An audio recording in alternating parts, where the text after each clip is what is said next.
sedang menghampirimu, melebur keluh bebaskan kesal. Di Braga kita berjumpa, di Braga kita bicara. Ciptakan peluang, sambut harapan. Tiada problema yang membuatmu henti berpeluh keringat membasuh. Di Braga kita bersua, di Braga kita berkata. Braga bincang warga, Braga bincang warga, mencari solusi untuk mengembangkan diri. Braga bincang warga, Braga bincang warga, marilah berbagi untuk mewujudkan mimpi. Braga bincang warga, Braga bincang warga, mencari solusi untuk mengembangkan diri. Marilah berbagi untuk mewujudkan mimpi.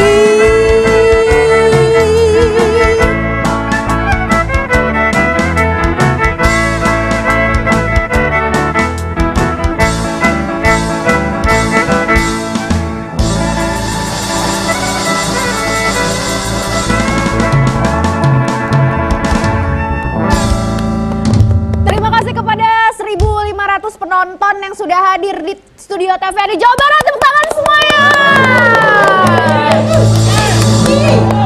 Berapa tadi? 1.500. Kurang 1.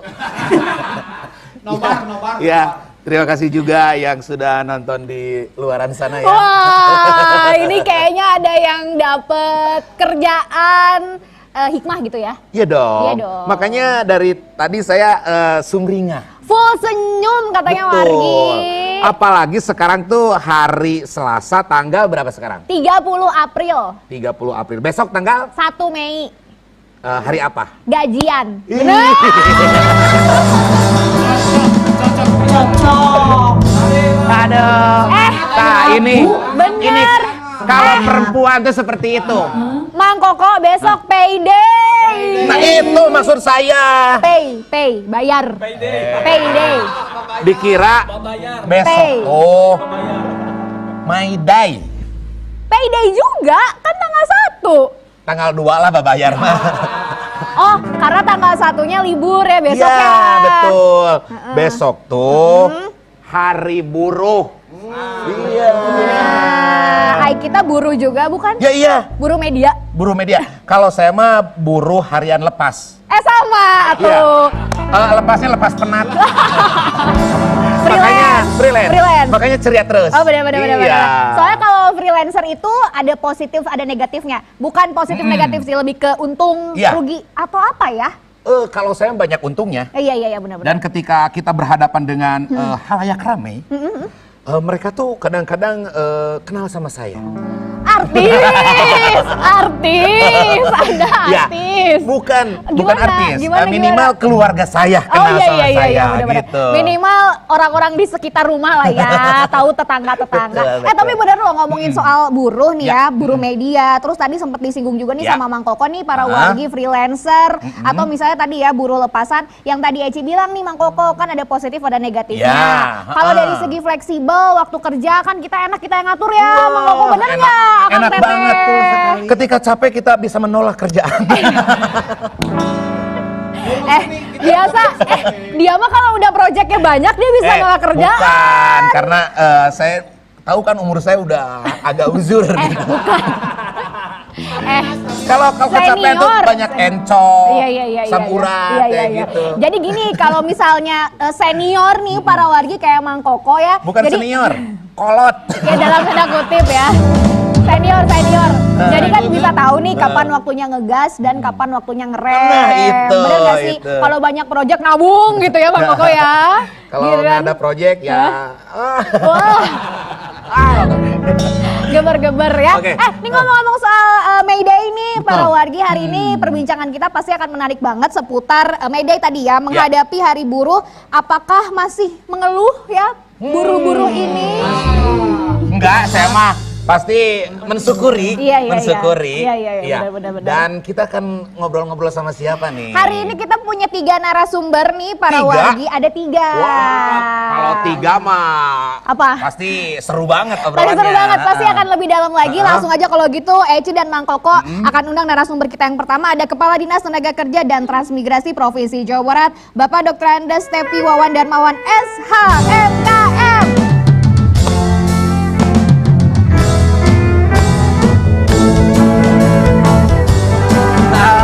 Pak Tepi, apa kabar? Mangga, silakan duduk. Silakan sini. Iya. Silakan duduk dulu. Karena masih ada 2 orang lagi. Iya. Ya. Tadi kata Pak Tepi rame banget, katanya, Pak ini kita belum mulai Pak, ini sebenarnya kita rehearsal aja Pak. Tahan dulu ya. Sudah ada Pak Tepi nih, para wargi, Kepala Dinas Tenaga Kerja dan Transmigrasi Provinsi Jawa Barat. Kita lanjut ke narasumber kita yang kedua. Ya. Kali ini ada Ketua DPD KSPSI atau Konfederasi Serikat Pekerja Seluruh Indonesia Provinsi Jawa Barat, Bapak Roy Jinto Ferianto.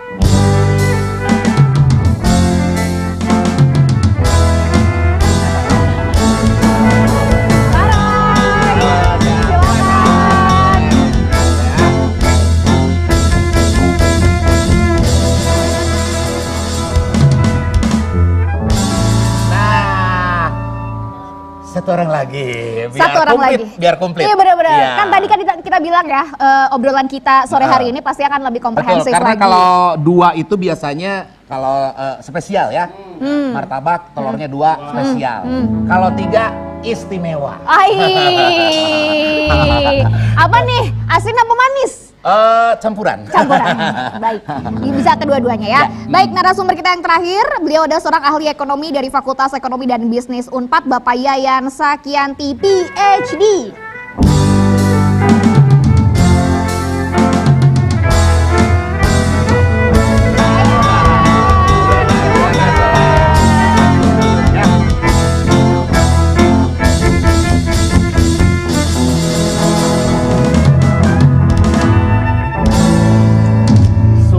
Komplit ya. Komplit, lengkap semuanya. Lengkap dari berbagai elemen ini ya. Is, bener banget Ben. Bukan. Kamu. Sama. Tapi nyambung juga ya. Iya, benar-benar. Ini ada Pak Kadis, Betul. terus ada ini Ketua DPD KSPSI Provinsi Jawa Barat. Yes. Dan ada ahli ekonomi, Bapak Betul. Yayan Satyakti. Iya, benar-benar. Makanya Yes. saya diajak. Nanti sama Pak Yayan juga akan ngebahas mungkin kalau dari segi ekonominya kayak gimana Ya. gitu ya. Kan tadi kan kita bilang nih ya Betul. sama para wargi juga, hari ini obrolan kita pasti akan lebih menarik lagi, akan komprehensif pastinya. Sesuai dengan tema kita di hari ini, menghadapi Hari Buruh, apakah masih mengeluh? Karena besok nih para wargi 1 Mei diperingati sebagai Hari Buruh Sedunia, May Day. Betul, tapi Ya. sebelum kita memperbincangkan itu, Waduh. iya, ya, kita ngobrol di mana nih ini? Di Braga.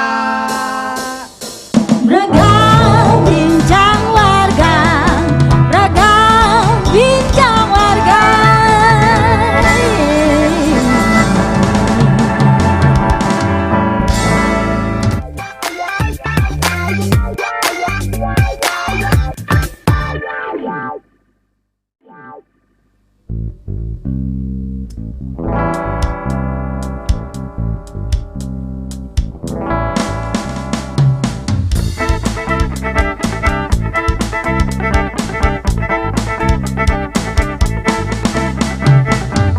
Ku jemu dengan hidupku yang penuh liku-liku, bekerja di malam hari, tidur di siang hari. Ku rasa berat beban hidupku.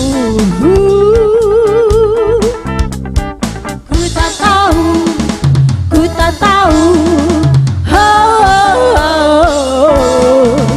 ku jemu,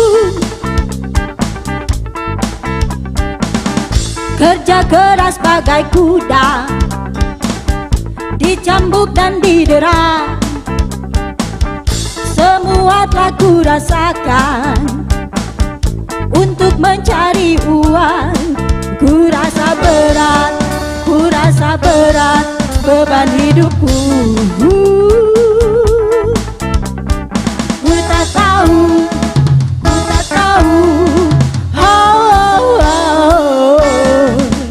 ku jebu.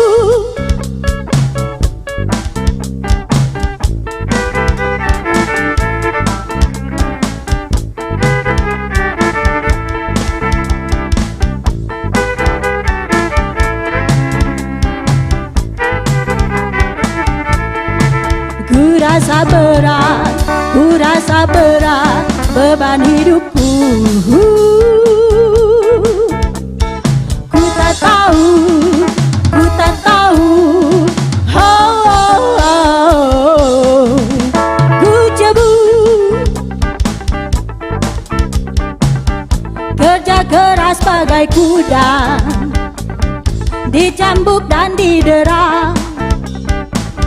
Semua telah ku rasakan untuk mencari uang. Ku rasa berat beban hidupku. Ku tak tahu,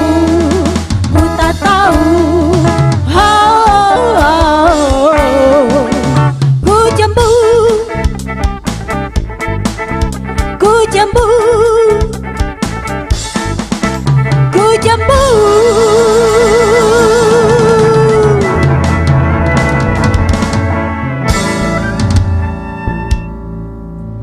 Terima kasih Balaga Band. Wah, kalau denger tadi jam segini kan lagi ini ya. Lagi apa? Kupat tahu. Lapar Pak. Tapi pas banget ya jam segini ya. Ngobrol-ngobrol dong sekarang mumpung ada bintang tamunya ya. Kalau ngobrolin soal May Day ini kan pasti jadi hal yang menarik ya Bapak-bapak, apalagi jadi pertanyaan besar sesuai dengan tema kita hari ini.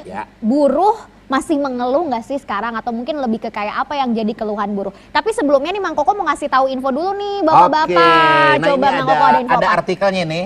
Ya.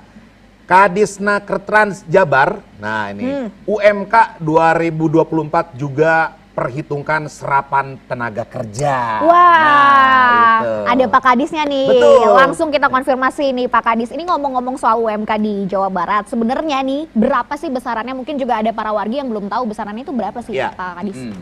Baik, terima kasih. Alhamdulillah diberikan kesempatan dan kami apresiasi atas Braga nih ya, sudah mengundang saya, dan saya kira yang dihadirkan juga sangat kompeten. Yang pertama bahwa terkait dengan UMK, itu salah satu wujud nyata upaya perlindungan negara untuk membuat satu batas minimal terhadap berapa upah yang layak didapatkan oleh setiap pekerja dan buruh. Jadi kita biasa menyebutnya itu jadi jaring pengaman kira-kira. Baik. Nah, atas formulasi ini perkembangannya beragam. Dan terakhir dengan PP 71 tahun 2023, demikian rigid memang formulanya.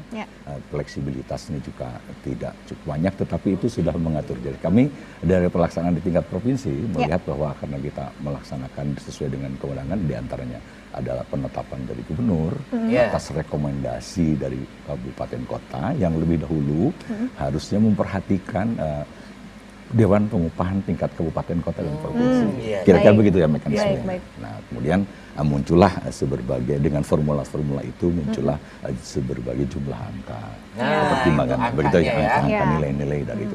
Nah, UMK beragam. Nah, jadi yang disebut jaringnya sebetulnya ada di upah minimum provinsinya. Ya, untuk mengawal di provinsi kita ada dalam titik yang lumayan rentangnya jauh begitu, dari angka 2,2 sampai ke 5,7 kira-kira begitu, 5,6 sekian juta. Baik. Ada di Banjar, ada di Majalengka, dan di daerah kita di Bekasi, di Kerawang, di kota Bekasi. Banjar, termasuk Majalengka yang paling di bawah yang di paling kita. rendah yang tadi ya 2, sekitar 2,1 2,2 gitu ya berarti Pak, sampai rentangnya tadi. UMP itu harapannya menjadi paling minimal sehingga kita pernah mengalami tahun lalu di UMK itu upah minimum kabupaten ya. Kita bahas kabupaten kota, jangan sampai di bawah UMP-nya kira-kira begitu. Plek-plekan lah gitu ya, PMP dari formula itu menghasilkan nilai yang seperti itu. Jadi kalau dalam konteks tadi perhitungan juga memperhatikan apakah memang memperhatikan juga soal serapan tenaga kerja. Ya, Nah, salah satu yang selalu menjadi tugas dan itu memang secara formil tugas di Dinas Ketenagakerjaan dan Transmigrasi di Jawa Barat ini adalah selalu terkait dengan bagaimana kita menyelesaikan masalah tingkat pengangguran terbuka. Nah ini yang kisah sedih dibanding di samping banyak kisah sukses kita, Jawa Barat ini termasuk yang besar. Saya pun, ya saya kira kita semua tidak juga mengatakan bahwa karena memang jumlah orang di kita paling banyak. Betul, tidak provinsi begitu terpadat kita. ya. Nah, karena dari secara persentase kita memang tinggi. Ada hari ini BPS merilis per tahun kemarin September itu tidak kurang dari 1,86 jutaan. Jadi tren kita itu 5 tahun terakhir selalu di angka 2,1 juta, 2,2 juta kira-kira begitu. Nah sehingga harapan kita bahwa karena pasti faktor upah dibanding faktor yang lain ini juga akan sangat mempengaruhi progres keadaannya. Mudah-mudahan benar begitu hasil mungkin pengkajian akademiknya kah atau apapun dalam proses penetapan PP itu begitu ya. Benar juga sudah bisa memperhitungkan itu. Jadi produktivitas juga terhitung, juga keberlangsungan itu akan terus berlangsung. Ya, lahirlah angka-angka yang kita tetapkan melalui keputusan gubernur. Oh iya. Karena beda-beda tiap kabupaten. Betul. Ya di 27 itu ya berarti. Iya. Tadi rentangnya sekitar 2,1 sampai 2,2. Ya 2,2 ya berarti ya, sampai dengan rentangnya tadi 5,7. Nah, ini kalau dari perspektifnya Pak Roy nih, udah ideal belum sih Pak Roy untuk di Jawa Barat sendiri angka ini? Kalau 5,7 secara general mungkin ideal ya. Tetapi kalau 5,7 hanya beberapa kayak Bekasi yang betul-betul memang penyangga ibu kota berdekatan dengan DKI, saya kira hasil survei yang dilakukan oleh beberapa peneliti, idealnya itu Bekasi itu 19 juta. Dan itu sempat dirilis di berbagai media, bahkan kota Bandung itu hasil survei mereka kebutuhan hidup buruh itu 11 sampai 12 juta. 11 sampai. Ya. Oh, berarti kurang kene saya ya. Berarti dinaikin lagi dong harga MC-nya Bapak. Ya kan? Bener nggak Bapak? Ya kan? Iya kan? Kalau ini kan hitungannya Iya kan? Bapak kan MC-nya hitungannya jam Pak. Ingat Pak, Bapak freelancer Pak. Ya kan? Salah saya itu. Iya. Oke. Lanjut. Kalau berbicara ideal kan tentu harus ada parameter yang jelas dalam hal mengukur ideal daripada kebutuhan hidup layak seorang pekerja. Kalau hari ini kan, kalau dulu disebut KHL itu kebutuhan hidup layak yang disurvei buat lajang, pekerja lajang. Hari ini dirubah aturannya adalah untuk pekerja UMK atau upah minimum kabupaten kota atau UMP itu hanya berlaku untuk pekerja 1 tahun ke bawah. Artinya kalau dia berumah tangga pun yang penting dia masa kerjanya 1 tahun ke bawah, mau anaknya 3, 4 tetap dia di UMK. Nah itu perbedaan, ada perubahan regulasi dari pemerintah pusat yang membuat kita di daerah menjadi membingungkan. Makanya dalam konteks media ini kan teman-teman buruh tetap menyuarakan penolakan terhadap Undang-Undang Cipta Kerja yang nomor 6 karena itu biangnya yang menurut perspektif buruh itu bahwa itu yang menjadi salah satu yang membuat upah buruh itu tadi ada perbedaan. Mau sampai kapanpun 10 tahun 15 tahun ke depan kalau formulasi yang aturan PP 51 aturan dari Undang-Undang Cipta Kerja ini dipertahankan, pasti akan terjadi disparitas yang begitu luar biasa ke depan. Karena apa? Antara kota dan kabupaten itu pasti akan kenaikannya akan berbeda. Tahun kemarin yang tertinggi itu Kerawang. Betul. Kabupaten Kerawang. Hari ini kota. Karena Kerawang itu dalam hitungan menggunakan formula hari ini dia sudah di atas batas atas rata-rata konsumsi sehingga kota-kota itu kenaikannya agak lebih besar daripada kabupaten. Itu yang membuat berbicara tentang ideal itu harus ada formulasi yang baku, standar satu untuk seluruh sehingga tidak ada tadi kalau kita berbicara apa sih beras di Banjar dengan di Kota Bandung memang beda harganya kan. Sama saja kebutuhannya. Betul. Tapi di sana upahnya 2,1, misalkan di Bandung 4, sekian kan. Artinya menurut kita itu tidak ada keadilan gitu. Iya. Ya betul kan ya. Kalau dipikir-pikirin begitu ya. Secara logikanya ya kita berbicara beras di sana sama di sini harganya mungkin sama, tetapi upahnya berbeda kan gitu. Di sana 2,1, kemudian di sini hampir 4,6. Terus harga berasnya? Harga berasnya sama kan? Gitu pendapatan buruhnya berbeda. Kota Bandung dengan Kabupaten Bandung, Kabupaten Sumedang, dan Kota Cimahi berbeda upahnya. Padahal perbatasannya hanya gang misalkan, depannya kota, seberangnya kabupaten. Upahnya beda kan gitu. Inilah yang membuat harus ada memang salah satu formulasi untuk upah itu supaya satu standar gitu, upah minimumnya nggak beda-beda gitu. Karena kebutuhan buruh itu pasti sama lah. Gitu. Ini ngomongin soal standarisasi, kita lihat dulu artikel berikutnya, Mang Koko, bapak-bapak dan juga pemirsa nih. Buruh di Jawa Barat banyak jadi korban perubahan soal THR 2020. Oh, tunjangan hari Rebo itu apa ya? Hari Raya. Tunjangan Hari Raya. Ngomong-ngomong nih ya, kita coba tanya Mang Koko sebagai freelancer nih ya, para wargi. Kapan terakhir dapat THR? THR maksudnya? Kan saya mah banyak bosnya. Oh, banyak bosnya. Jadi kesini Pak THR, Pak THR. Jadi THR-nya dari mana-mana. Dari gitu mana-mana. Ya? Oh iya. Karena bosnya banyak, gitu. Bosnya banyak, hitungannya per jam. Nah, mahal banget nggak tuh para wargi Mang Koko? Amin. Luar biasa ya. Amin. Nanti kita boleh satu paket ya Mang Koko ya? Oke, tanggapannya Pak Roy terkait artikel yang tadi. Ya, pasti ada. Setiap tahun itu pasti ada kendala, dan hari ini mungkin tadi saya sempat ngobrol dengan Pak Kadis, tingkat pelanggarannya agak sedikit dibandingkan tahun-tahun lalu. Karena memang problema THR itu kan selalu persoalan klasik tahun ke tahun. Banyak pengusaha-pengusaha yang mencoba mensiasati bagaimana caranya agar tidak bayar. Misalkan sebelum 30 hari raya dia sudah kontraknya sudah dipotong. Iya, benar. Supaya nggak bayar kan. Iya. Nanti beres hari raya direkrut lagi. Iya, Karena benar. regulasi itu mengatakan bahwa 30 hari sebelum hari raya itu timbul hak THR. Maka kalau dia diputus sebelum jatuh puasa pertama, maka nggak ada kewajiban hukum pengusaha untuk bayar kan gitu. Makanya permasalahan THR hari ini mungkin agak sedikit, hanya 18 perusahaan. Kalau tahun-tahun kemarin secara nasional ratusan yang melanggarkan gitu. Jadi memang ada peningkatan dari tahun ke tahun bagaimana pengawasan agar norma pelaksanaan THR ini bisa berjalan. Karena bagaimanapun ini kan yang ditunggu-tunggu, kalau mungkin kalau ASN gaji ke-13 kan. Kalau buruh itu ya THR kan gitu. Yang diharap-harap. Ya kemarin ada kan satu perusahaan yang di Cimahi yang sampai dengan 2 hari mau hari raya belum dibayarkan, buruhnya sempat demo. Dan ini memang problem setiap tahun, sehingga memang ke depan memang ini harus lebih dilakukan deteksi dini potensi-potensi perusahaan yang kira-kira ini akan bermasalah ketika dalam hal pembayaran THR. Jadi memang persoalan THR itu tiap tahun pasti ada. Tetapi hari ini alhamdulillah semakin kecil gitu. Hanya 18 perusahaan yang yang ada laporan tidak membayarkan. Kalau anggota SPC sampai saat ini sih nggak ada laporan. Aman ya, alhamdulillah dibayar semua. Gitu. Jadi kalau menurut saya mah THR mah dibayar nate 3 minggu saat lebaran. Iya. 7 hari. Seminggu normalnya. Normalnya 7 hari. Karena kalau 3 minggu kabur CF. Karena sebelumnya banyak kebutuhan saya mah. Jadi nyiun kue persiapan gitu. Mau 7 hari mah mepet pisan ya. Iya. Pipa kemarin jauh. Luar biasa pokoknya lebaran kemarin. Nah ini kebetulan di sini ada ahli ekonomi. Ya, kalian kan gagal ekonominya.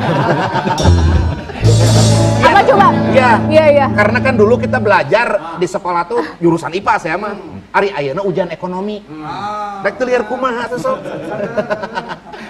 Nah, kebetulan ada Pak Yayan ya ini ahli ekonomi. Nah, bagaimana melihat kenaikan UMK 2024 di Provinsi Jawa Barat ini?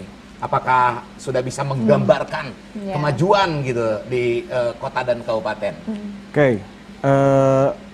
Untuk menjawab itu kita bisa membandingkan juga dengan standar yang terjadi sekarang itu setelah pandemi ya. Nah itu berdasarkan laporan dari OECD, kemudian juga tadi ada dari The Economist ya, majalah yang basisnya di Inggris, itu mengatakan bahwa rata-rata peningkatan upah itu sekitar 5%. Itu negara maju loh. Kemudian negara yang pertumbuhan ekonominya sudah steady state, artinya dia itu udah mature, misalkan seperti Jepang itu 2,2%. Nah kalau misalkan kita lihat dengan kondisi yang sekarang, bahwa Jawa Barat yang merupakan kontribusi industri manufaktur terbesar di Indonesia, ya 40% itu hanya 2,5%, itu menunjukkan apa? Menunjukkan krisis sebetulnya. Artinya krisis secara makro apa? Berarti pertumbuhan industri manufaktur di Jawa Barat atau khususnya Indonesia itu sudah mulai declining. Kalau misalkan kita berbicara mengenai idealnya, itu mungkin kalau misalkan negara maju aja sekitar rata-rata 5%, itu Jawa Barat mungkin harus di atas 5%, mungkin harus sekitar 6 atau sampai dengan 7%. Kalau misalkan pertumbuhannya itu 6 sampai 7%, artinya apa? Pertumbuhan ekonominya itu harus melebihi dari, kalau kita misalkan negara-negara di Eropa, ya itu rata-rata kan sekarang di 3 sampai 4%, ya kita itu 5%. Artinya di sini apa? Di sini ada bottleneck antara pertumbuhan ekonomi kemudian dengan investasi. Makanya kan kita lihat incremental capital output ratio di Indonesia dan juga Jawa Barat itu bukan malah semakin kecil ya, tapi semakin besar. Artinya apa? Artinya di sini ada masalah, yaitu apa? Penciptaan tenaga kerja, investasi baru, kemudian juga adanya perlambatan dari ekonomi global, ya, sehingga apa? Tidak ada investasi yang signifikan untuk meningkatkan pertumbuhan industri manufaktur yang berdampak apa? Terhadap peningkatan pendapatan buruh, ya. Nah, kalau misalkan kita lihat kan, kalau pengusaha kan tidak melihat buruhnya dulu, lihat profitnya dia dulu. Kalau profitnya dia itu lebih tinggi dibandingkan dengan jumlah ongkos yang akan dia bayarkan kepada buruh, baru dia akan mengatakan, oke, kita naikkan bahwa pertumbuhan upah buruh itu di atas katakan pertumbuhan ekonomi. Ini kenyataannya enggak. Artinya apa? Artinya di sini kalau menurut saya ada hal yang saya agak khawatirkan, bahwa investasi kita bukan naik tetapi malah turun, dan juga tidak menciptakan spillover effect ataupun efek limpahan yang diakibatkan antara indikator makro dengan indikator mikro. Jadi nggak nyambung. Nah, seharusnya kan kalau misalkan dia nyambung, artinya pertumbuhan ekonomi, investasi, manufaktur, penciptaan tenaga kerja ini harusnya bagus. Kondisinya nggak seperti itu. Nah, kalau misalkan kita lihat juga apa sih kendalanya selain dari permintaan global yang sekarang lagi turun, kemudian ada konflik misalkan di wilayah Eropa, suka tidak suka, itu mempengaruhi. Iya, mempengaruhi. Karena kan sekarang ekspornya kan sekarang turun. Betul. Sehingga apa? Sehingga output industri manufaktur yang rata-rata misalkan untuk industri besar menengah dan kadang-kadang itu kecil, kan industri tekstil sekarang di Majalaya dan lainnya udah habis kan? Iya, betul. Nah, artinya apa? Artinya andaikan itu naik, alhamdulillah itu sebetulnya kalau misalkan kita lihat. Karena apa? Karena pertumbuhannya, kalau saya tidak, kalau misalkan sekarang tidak melihat pertumbuhan dari UMK-nya ya, tetapi industri secara makro yang saya kira sekarang tidak dalam keadaan baik-baik saja, tetapi kita dalam kondisi yang agak mengkhawatirkan. Karena apa? Karena seperti autopilot, tidak ada misalkan perubahan-perubahan dari kebijakan industri, dan yang paling utama apa? Kita sekarang bersaing antara industri domestik dengan industri impor. Nah, sehingga apa? Sehingga selain dari investasi tadi, kemudian barang-barang impor, karena apa? Misalkan Tiongkok mengalami proteksi dari Amerika Serikat. Beberapa industri misalkan seperti industri tekstil dan lain-lain, itu mereka tidak masuk Amerika Serikat ya. Mereka justru apa? Mengambil pasar-pasar Asia, dan itu akan menggerus terhadap industri domestik yang ada di Indonesia. Jadi memang sangat-sangat struggle berarti ya Pak ya? Betul. Ya. Alhamdulillah kata saya juga, kalau misalkan sekarang UMK-nya naik 2,5%, itu udah alhamdulillah, daripada nggak naik sama sekali gitu kan. Karena kalau misalkan kita lihat di belahan dunia lain, yang Eropa saja yang sedang perang, itu 5%. Kita cuma 2,5%. What's wrong? Ada apa ini? Iya, betul. Makanya kamu harus mencintai. Aku cinta kok sama pekerjaan aku. Salah. Produk-produk Indonesia, produk-produk lokal. Dong, lokal pride dong pastinya. Iya, jangan kalah sama yang dari luar. Iya, kan sekarang juga udah banyak produk-produk lokal pastinya. Nah, sebelum kita ngobrol-ngobrol lagi nih para wargi dan juga bapak-bapak, kita lihat dulu artikel berikutnya di layar. Nah, ini Pemkab Purwakarta sambut Hari Buruh dengan kegiatan sosial. Yes, besok nih ya, besok. Berarti ya. Ini seperti apa ini? Sudah ada informannya, mungkin kita ke Pak Roy terlebih dahulu. Ini agenda buat besok gimana nih Pak Roy? Di May Day 2024. Agendanya sama, turun ke jalan. Asli ini? Asli atau turun ke jalan? Gimana kalau turun ke jalan tuh? Tetap menyampaikan aspirasi. Ya. Karena kita memaknai peringatan Hari Buruh itu, kalau kita melihat sejarah kan, bahwa ini adalah tonggak berdirinya pergerakan buruh.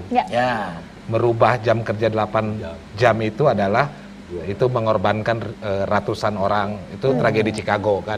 Sehingga memang kita peringati tetap turun ke jalan, karena tadi menurut perspektif daripada teman-teman buruh, bahwa kita belum mendapatkan kehidupan yang layak, kesejahteraan yang layak. Kalau tadi Kang Yayan menyampaikan 2,5%, UMK rata-rata kenaikan UMK di Jawa Barat itu 0,38, ada yang naik 11.000, ada yang naik 13.000 tahun ini, Pak. Jadi ini yang membuat kita menyuarakan tetap turun ke jalan. Tanggal 1 besok itu kita ke Jakarta.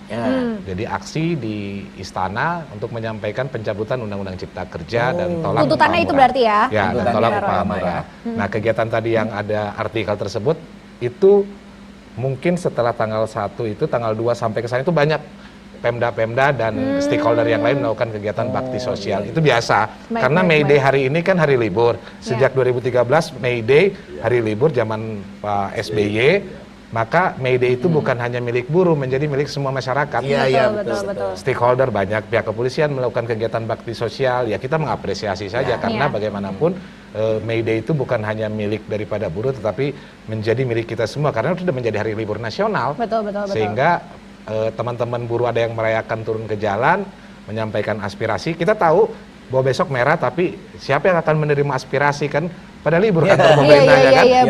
Tujuannya bukan itu, tetapi tuntutan yang selama ini kita suarakan tetap harus didengar, kemudian kita sampaikan, berharap kepada pemerintah baru yang nanti Oktober dilantik gitu. Iya, betul. Insya Allah didengar lah. Iya benar. Ada rangkaian berarti ya, Pak Roy ya. Ini mungkin terkait dengan artikel berikut yang akan kita bahas. Para wargi, tak ada demo di May Day 2024, Pemkot Bandung dan dunia usaha saling rangkul. Nah mungkin ini dari Pak Kadis nih. Tanggapannya gimana nih Pak Kadis? Saling merangkul katanya. Ada kolaborasi apa nih ngomong-ngomong berarti? Ya kan? Penasaran nih kita. Ya betul.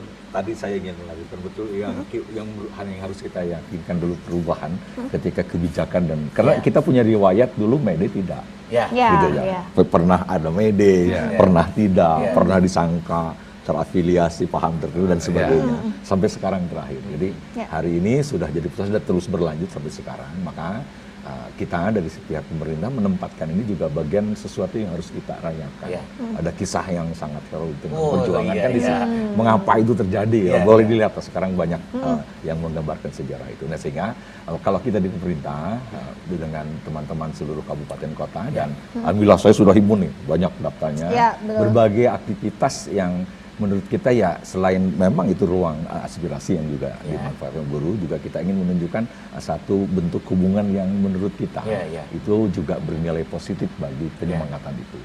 Jadi tentang pekerja buruh adalah merupakan satu yang membuat produktivitas bangsa kita naik, itu sudah tak bisa dibantah siapa yang bilang. Kalau tidak ada para pekerja bagaimana ada produksi kan gitu ya. Betul. Nah, dalam konstruksi itulah lalu kita mencoba menjalin dan alhamdulillah seluruh kabupaten kota punya agenda itu. Beragam. Iya, macam-macam betul. Jadi sudah ada laporan ke Pak Kadis ya?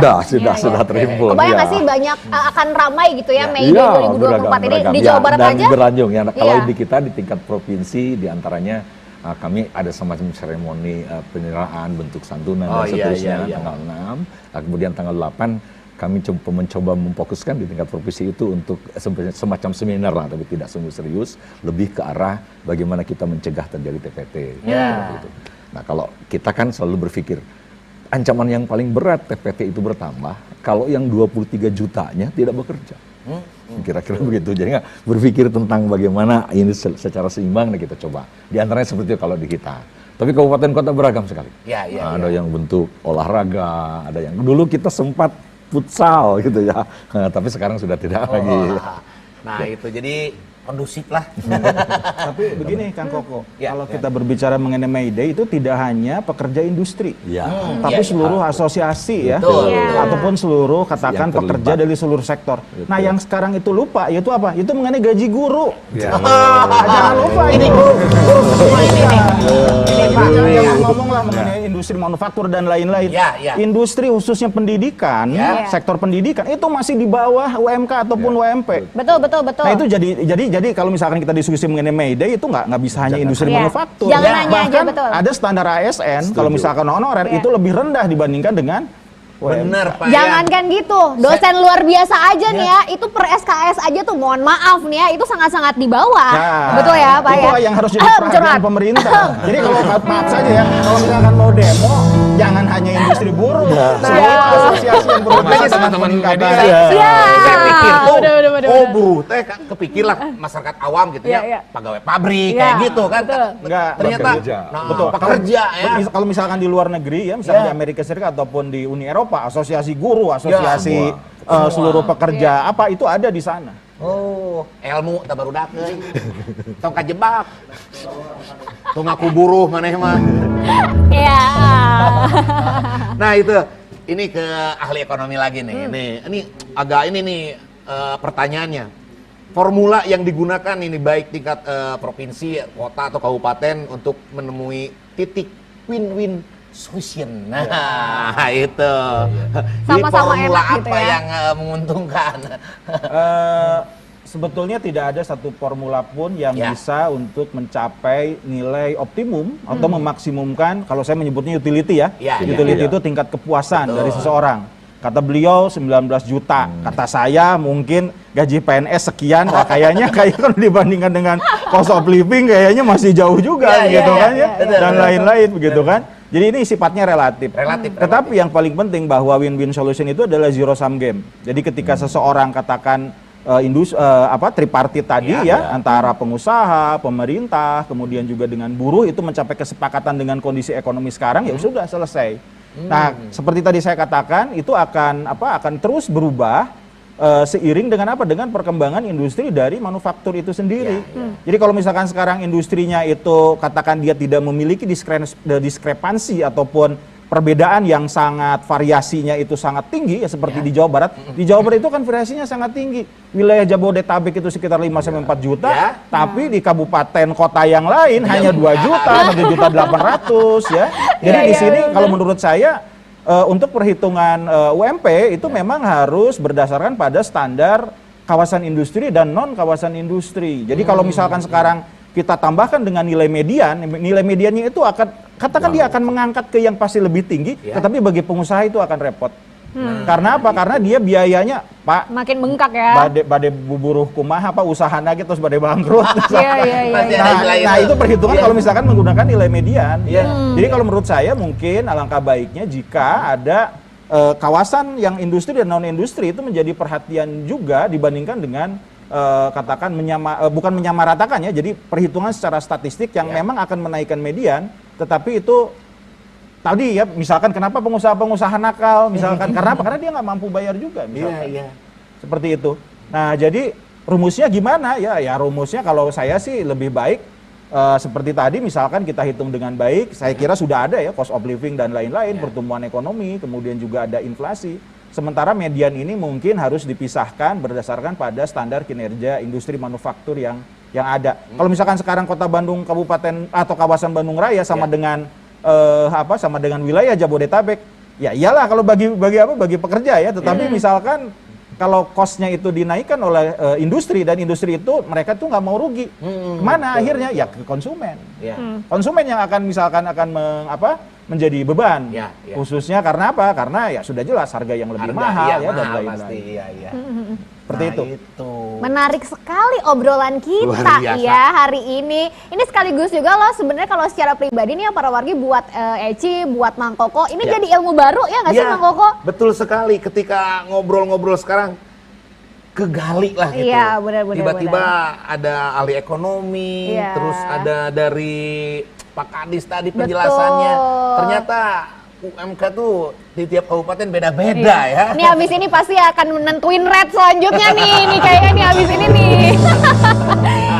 Kita break dulu mungkin ya, akang-akang pastinya kita ngobrol di mana? Di Braga. Braga bincang warga, Braga bincang warga.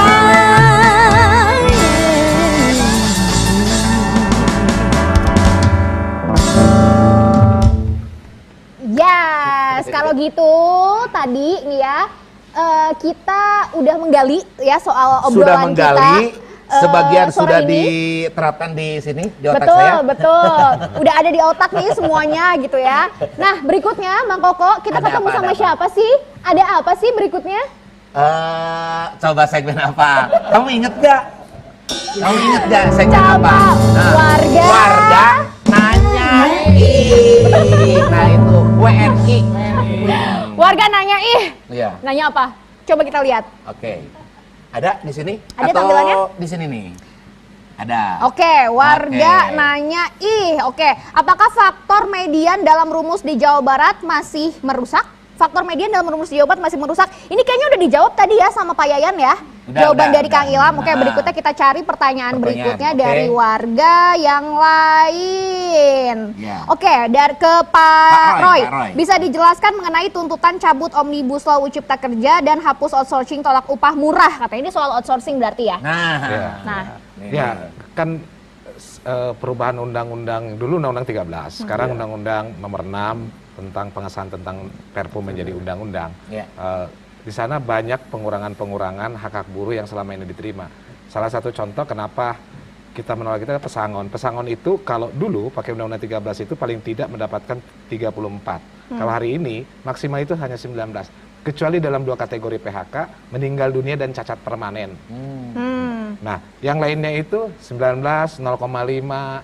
Nah, kemudian outsourcing itu ya kalau di Undang-Undang Cipta Kerja hari ini itu tidak dibatasi. Semua jenis pekerjaan boleh di Bisa outsourcing. outsourcing. Kalau dulu dibatasi 5 jenis yang boleh. Kalau sekarang itu mau dia itu mau manajer, mau Ya. apa dia boleh di outsourcing. Oh. Dalam undang-undang hari ini. Ya, ya. Sehingga mengakibatkan tidak ada kepastian. Kalau outsourcing itu kan bekerjanya dia di perusahaan pemakai tetapi hubungan kerjanya dengan penyedia.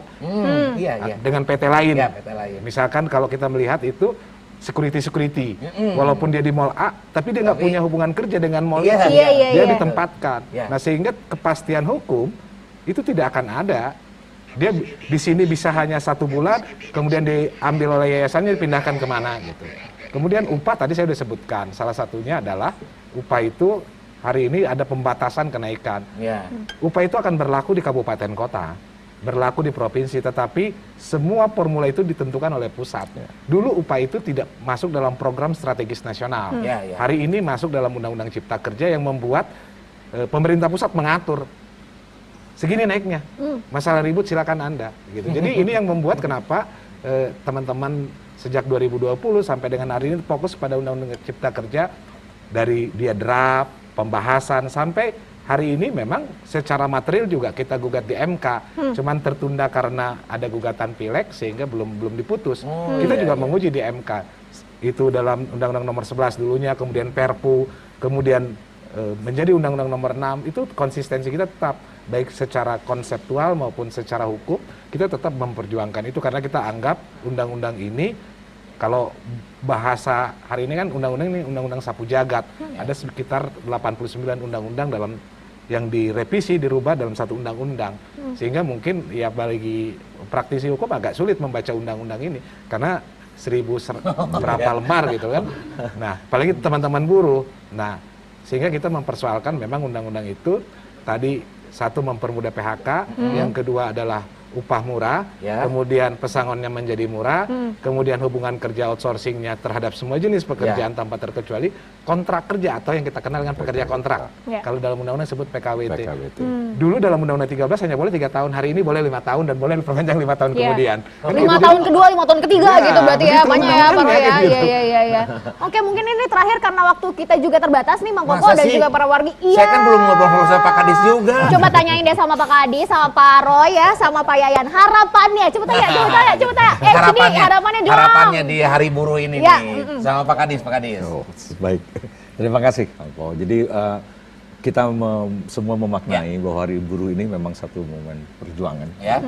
Dan dalam pelaksanaan seperti apa yang kita harapkan, seperti tadi juga kita hormati apa yang diperjuangkan oleh serikat, tetapi tentu bagi kami di Dinas Tenaga Kerja di pemerintah provinsi harapannya bahwa kita semua memang sedang menuju pada satu peningkatan usaha produktivitas. Kami ikut tagline nasional hari ini. Kita melihat May Day hari ini mudah-mudahan semakin menyadarkan kita akan memiliki kompetensi dari seluruh orang-orang. Betul. Untuk seluruh orang-orang Agar bisa ya. bersaing ya. Pak Roy silakan. Pak Roy. Ya, harapannya pemerintah mendengar aspirasi kaum buruh, baik yang pemerintah hari ini menjabat maupun pemerintah yang nanti akan datang, hasil penetapan yang kemarin. Kita berharap bahwa persoalan perburuan itu tidak akan selesai kalau tidak kita duduk bersama menyelesaikan itu secara komprehensif. Tidak bisa hanya melihat kepentingan secara matematis, oh ini kepentingan industri, oh ini kepentingan investasi. Jangan sampai investasi yang didatangkan tetapi mengorbankan buruh di negeri sendiri. Oke, baik. Terakhir Pak Yan, singkat, padat, dan jelas satu kata untuk Hari Buruh besok, harapannya Pak. Durasi. Merdeka. Ya, pertama ya, May Day itu merupakan ciri suatu negara memiliki demokrasi. Ya. Jadi jangan alergi kalau misalkan ada demo waktu May Day. Pemerintah harus membuka, karena apa? Karena itu adalah corong aspirasi. Nah, aspirasinya itu tidak hanya bagi buruh industri, tetapi pekerja-pekerja lain yang merupakan hal yang harus dilindungi oleh pemerintah, dan itu kan konstitusi ya. Untuk apa? Untuk meningkatkan kesejahteraan masyarakat. Oke, berarti tetap diapresiasi. Tetap diapresiasi. Hatur nuhun sekali lagi Pak Kadis, Pak Roy, Pak Yan, terima kasih banyak. Ini obrolan kita memang sangat menarik, terutama soal Hari Buruh ini.